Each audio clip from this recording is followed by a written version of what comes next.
Aujourd'hui, nous rencontrons Jean-Jacques, le père de Laura B. Laura avait 22 ans, elle aimait, elle vivait, elle rêvait. Elle a perdu la vie sous les coups de son ex-compagnon. Depuis, son papa a transformé l'injustice en symbole, les bancs rouges. Mémoire, douleur, mais aussi et surtout amour. Voici leur histoire, One Human Day. Laura, la vie, l'avant. Qui était Laura dans votre regard de père? Donc Laura, en fait, c'était une jeune fille qui aimait la vie. Elle avait 22 ans. Laura, comme toute jeune fille, se cherchait. Donc elle travaillait avec moi, elle travaillait à mes côtés en tant que soudeuse. Je pense qu'elle avait envie de partager une partie de ma vie. La vie a fait qu'on était divorcés avec sa maman, donc pendant des années on s'est peu vus. Donc une fois majeure, elle a décidé donc de venir travailler à mes côtés. Donc en fait c'était une jeune fille qui avait envie de partager des choses avec son père, et y compris son travail. Très bien.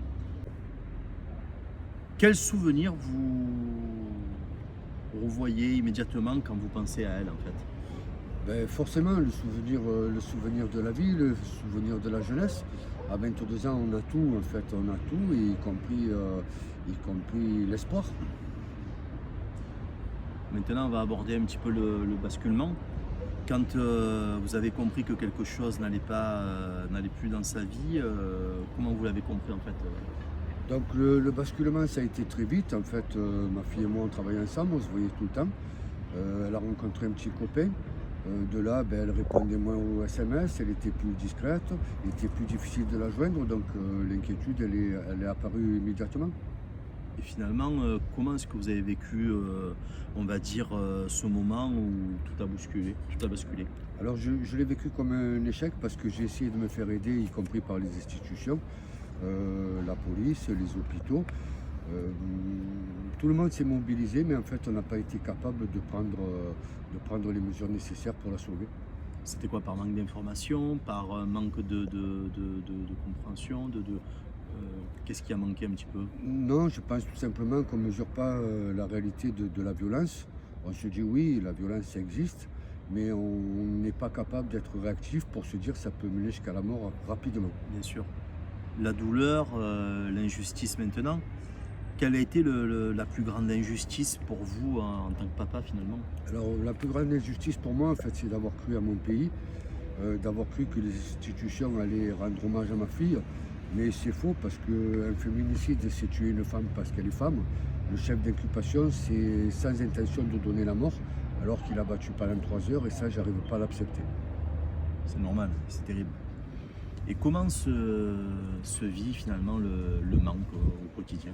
En fait, ça se vit pas. Je pense qu'on en subit déjà des douleurs au niveau physique. Peut-être même qu'on en meurt, je sais pas. Parce qu'en fait, c'est un manque qui est permanent.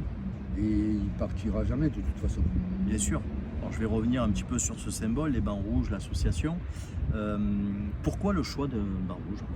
Alors en fait, le choix d'un banc rouge, j'ai beaucoup étudié le problème de la violence, et je me suis rendu compte qu'en France, on rendait hommage à tout le monde, y compris à nos militaires qui sont décédés en opération extérieure. Et j'ai trouvé que c'était important de marquer et de faire prendre conscience aux gens que des femmes mouraient au sein de leur foyer en France. Et autrement, Jean-Jacques, qu'est-ce que ça représente comme symbole finalement pour vous, ce banc rouge? Alors en fait, l'idée, c'était de permettre à une dame, de permettre à une maman, de permettre à une jeune fille de s'asseoir et de parler dans un cadre agréable de la violence. Bon, justement, j'allais venir, c'est un petit peu là-dessus, mais qu'aimeriez-vous en fait que les passants ressentent quand ils s'assoient dessus, en fait, sur ce banc?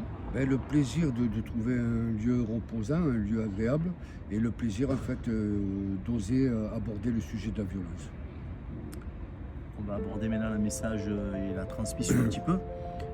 Quel message finalement vous donneriez à une jeune femme qui vous regarde aujourd'hui?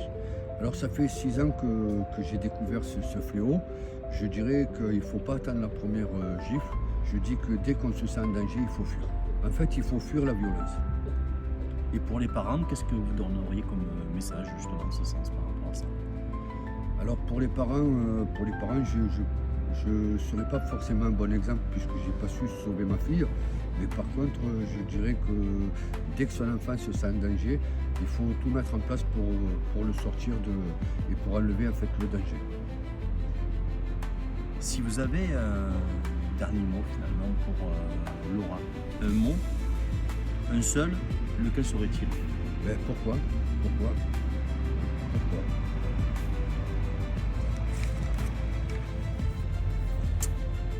Je vais finir en vous remerciant. Donc merci Jean-Jacques, merci Vanessa qu'on ne voit pas mais qui est présente, que vous avez pu voir à l'image sur des stories ou autres, pour votre courage, votre dignité, votre message d'amour. Les bancs rouges ne sont pas que des symboles, ce sont des mémoires vivantes finalement. Merci de nous rappeler que l'amour finalement survit à tout. One Human Day et à bientôt et merci beaucoup Jean-Jacques pour ce témoignage. Merci à vous.